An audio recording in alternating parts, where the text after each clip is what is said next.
wanted to show you this cool sound that I made in Serum 2. This is the sound. So the main thing that I'm doing in this sound, I'm using this basic MG, this AT harmonics oscillator 2 octaves down. The main thing that's happening is this oscillator 1 is being frequency modulated by oscillator 2.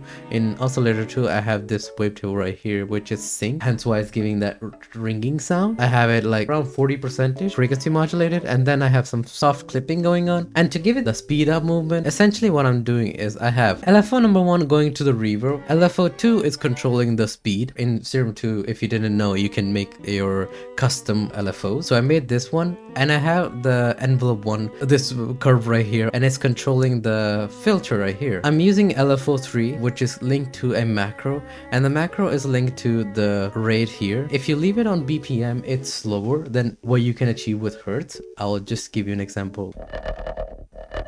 And as for effects, I have like some basic stuff. I have a compressor, some chorus to give slight widthness, a bit of a Rode. So this is, I think, from what I understand, it's a stereo delay. Top it off, I have a distortion. I hope this video was useful, and like and follow or subscribe for more.